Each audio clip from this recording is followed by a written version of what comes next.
Ուսումներից արդեն այսօր ամսի 17-ն է, 10 օր է անցել, ուր են 300,000 ադրբեջանցիների մասին գոռացողները,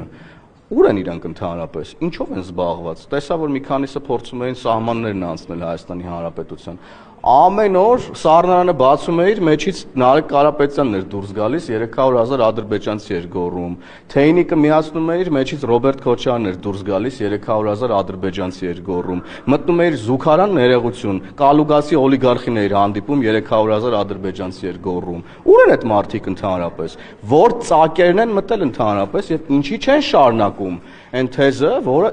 իբր թե սպառնում էր Հայաստանի Հանրապետության պետական անվտանգությանը եւ այլն եւ այդպես շարունակ։ Միակ բանը, որ սպառնում է Հայաստանի Հանրապետության պետական անվտանգությանը, այդ համակարգային ընտրակաշառքներ բաժանող եռագլուխ կուսակցությունն է, որի հարցերը մենք, որպես ժողովրդի քվեն ստացած քաղաքական ուժ, լուծելու ենք օրենսդրական մակարդակում եւ քաղաքական առումով։ Պարզ է, որ այն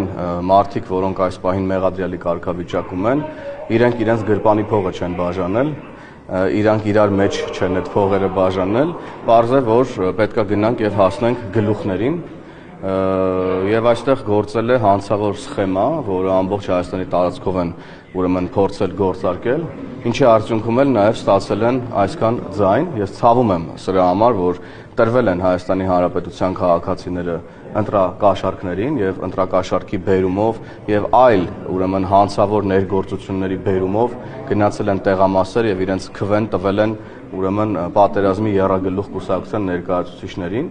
համակարգված ընտրակաշառքով քաղաքական գործունեություն ծավալող կուսակցությունները, քաղաքական ուժերը պետք է հնարավորություն չունենան զբաղվելու քաղաքականությամբ։ Մենք պետք է քաղաքականությունից դուրս բերենք փողը եւ չի կարող Հայաստանի Հանրապետությունում լինի մի քաղաքական ուժ, որի միակ ուրեմն հենարանը փողն է, առանց զրո բովանդակությամբ մարդիկ մտնում են քաղաքականություն օգտագործելով փողը, տեսնում ենք, որ որոշակի ազդեցությունների են կարողանում հասնել եւ օրինակ մանդատներ գողանալ Հայաստանի Հանրապետության ժողովրդից։ Սա պետք է օրենսդրական մակարդակում կանխվի